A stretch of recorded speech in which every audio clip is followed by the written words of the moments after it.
자, 최근 해운 업계를 그야말로 뒤집어 놓은 잔금상선의 엄청난 수익 창출 이야기.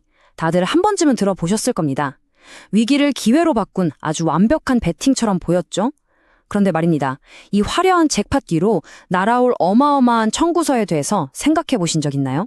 오늘 이 분석에서는 전쟁 특수 종료 이후에 잔금상선을 기다리고 있는 잠재적 위험 요소들을 아주 낱낱이 파헤쳐 보겠습니다. 일단 이 숫자부터 한번 볼까요? 80만 달러. 우리 돈으로 무려 11억 원입니다. 이게 무슨 숫자냐면요. 최근 중동 위기가 최고조에 달했을 때 배 딱 한 척이 하루에 벌어들인 최고의 1일 임대료예요. 하루 만에 11억이라니 진짜 믿기 힘들 수치잖아요. 그럼 도대체 어떻게 이 막대한 돈을 쓸어 담았느냐? 바로 플로팅 스토리지. 그러니까 바다 위에 임시 창고 전략 덕분이었어요. 호르무즈 해협이 꽉 막히고 육상 원유 저장고가 가득 찼을 때 잔금상선은 텅 빈 유조선들을 페르시아만에 미리 딱 대기시켜 놓은 거죠. 말 그대로 다들 쩔쩔매고 있을 때 대체 불가능한 솔루션을 던진 겁니다. 원래 평소에는 하루 5만 달러 정도 하던 임대료가 위기가 터지니까 어떻게 됐을까요? 무려 16배나 폭등해서 80만 달러를 찍은 거예요. 마진이 워낙 엄청나다 보니까 배 한 척 사는데 들어간 원금을 진짜 단 6개월도 안 돼서 전부 뽑아버렸습니다. 대박이죠? 그런데요, 바로 이 지점에서 우리는 시각을 좀 다르게 해봐야 합니다. 앞으로 다가올 다음 경제 사이클의 핵심 질문은 바로 이겁니다. 만약 지정학적 위기가 끝나고 요동치던 파도가 잔잔해져서 그 바다 위 창고를 찾는 수요가 싹 사라져 버린다면 이 많은 배들은 도대체 어떻게 될까요? 여기서 잔금상선 선대의 진짜 현실을 짚고 넘어가야 합니다. 이들이 굴린 배들은 삐까뻔쩍한 새 배들이 아니었어요. 이미 수명이 거의 다 끝나가는, 그러니까 평균 연식이 10년에서 15년이나 된 낡은 초대형 원유 운반선 VLCC들을 전 세계에서 130척, 많게는 150척까지 그야말로 공격적으로 싹쓸이했던 거죠.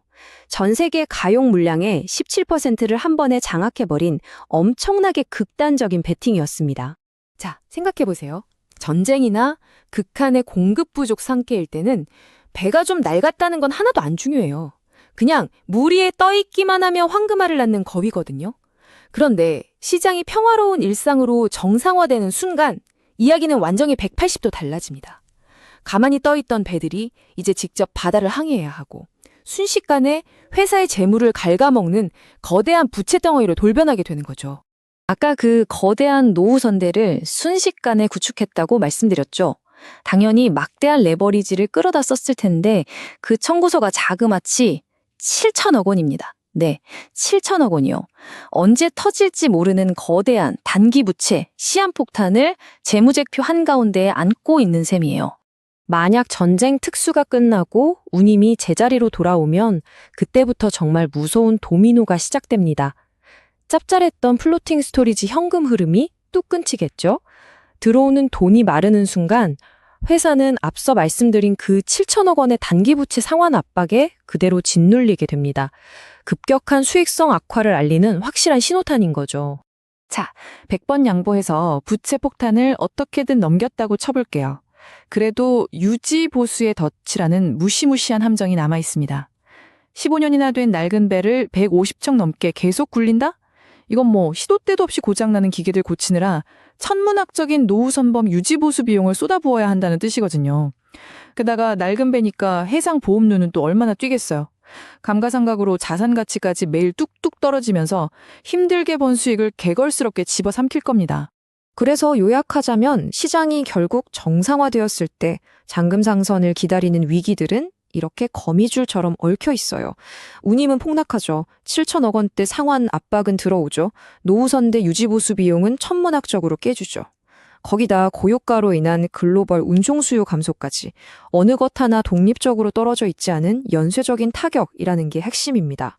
자, 이제 거대한 녹색 장벽, 글로벌 환경 규제 리스크에 짚어보겠습니다.